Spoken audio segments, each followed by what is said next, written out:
Hey guys, welcome back to another ShMoR3S Daily. But before we get into today's video, please subscribe and hit the bell so you may always be notified of my future videos. Drop me a like and follow me on ShMoR3S Gaming and Gaming News on Facebook. Also follow my Twitch for future live streams. Alright guys, I'm back for the news. Redditor may have found hints to Pokemon Scarlet and Violet in recent Pokemon games. With Pokemon Scarlet and Violet's reveal the past weekend, hindsight is very much on the side of Pokemon fans who have combed through recent games to find hints at what the future holds for the Pokemon series. A Redditor user may have found Gen 9 Easter eggs in not one but two recent Pokemon titles. Okay, let's see what these Easter eggs are. In a Reddit post, a user named DDD Hero points out a clever hint hidden within a hotel in Pokemon Sword and Shield. It's located in Hotel Ionia in I think I pronounced that right. Lonia in Chichester.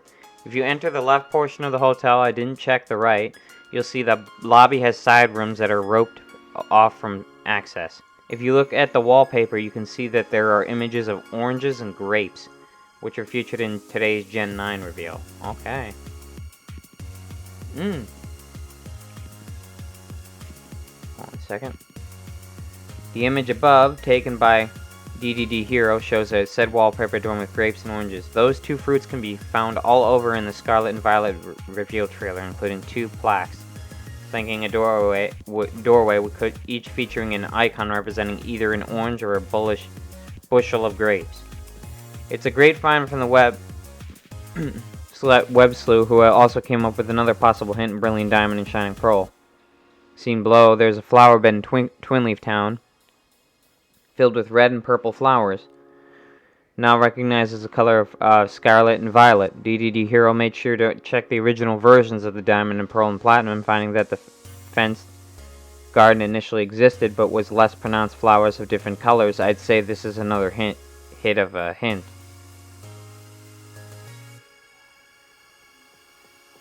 Now to find one in Pokemon Legends Arceus. Okay. I have no idea. Grapes and oranges, guys. It's gotta be somewhere in Europe. I don't know where else it could possibly be. Massive GTA Trilogy update targets textures, collisions, and many other issues. All these ads. The GTA Trilogy sparked excitement when the first announcement last October slated to be a definitive edition of GTA 3, Vice City, and San Andreas. The trilogy boasted Unreal Engine amplified graphics and modernized control schemes. This includes enhanced lighting effects, upgraded characters, vehicle models, and higher resolution textures. Fortunately, the fandom disappointment was almost immediate when the bundle finally launched. The issues that range from jarring visual glitches to game-breaking bugs plagued the remastered Rockstar Classics. The 1.04 update looked to remedy these issues many moons later, with shoddy textures and collision clipping being the primary focus. Here's all the patch notes. I think these are them. General all platforms. Hold on a second. These aren't the patch notes, but they're just like, not really detailed patch notes. Improved game performance across all platforms and graphics modes. Stability improvements. Fix several issues when attempting to retry a mission from the last checkpoint. Yeah, I've had one problem like that. I didn't really buy the game. I was just tried San Andreas on there. I couldn't complete one mission because it kept freaking not letting me pass a certain point. Fixed many collision issues. Fixed several texture arts and signage issues. Yeah, so they're fixing it ever so slowly.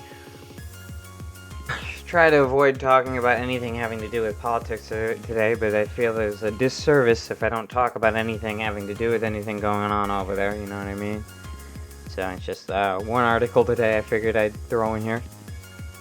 EA is removing Russian teams from FIFA 22 and NHL 22.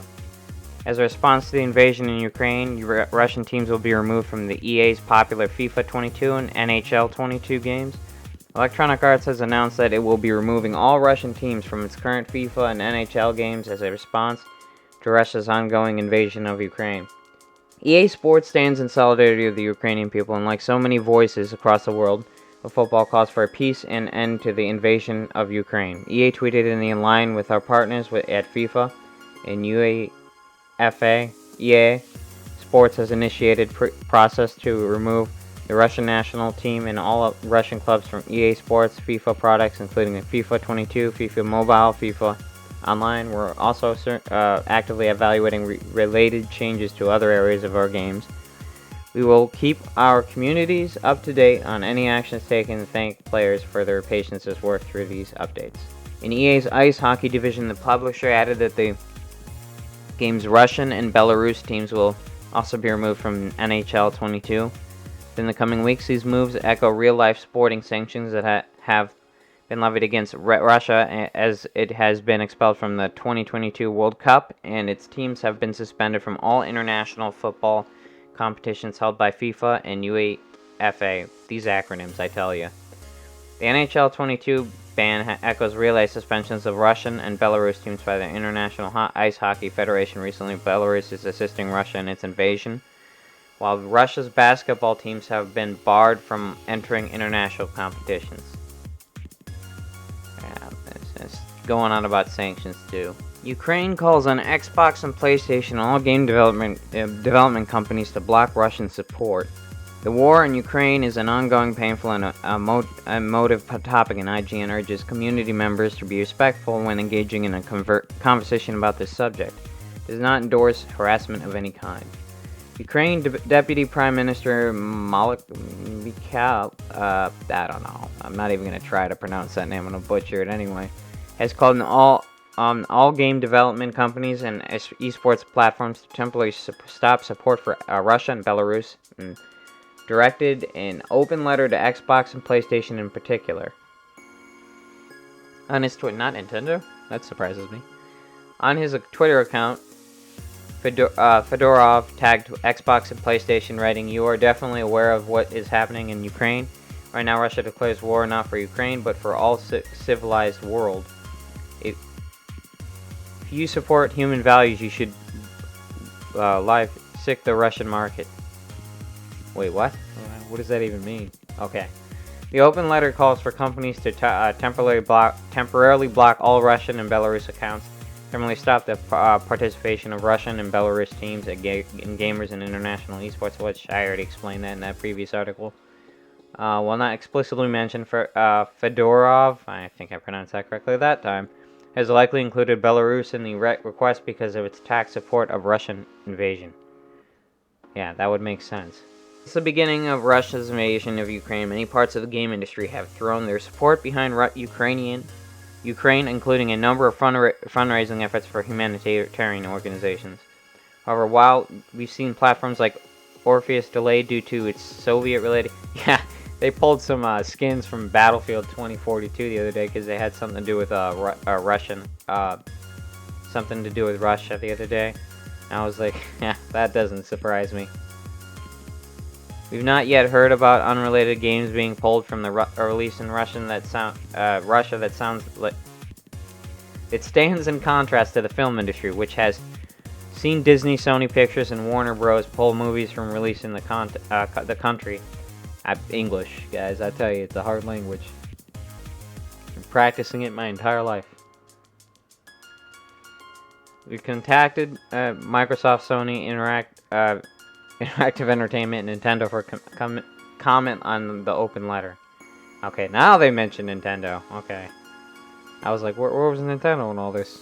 Alright guys, I'm gonna call it there for today's video. Any news I don't get here, I'll post on my Twitter, and I'll see you guys in the next video.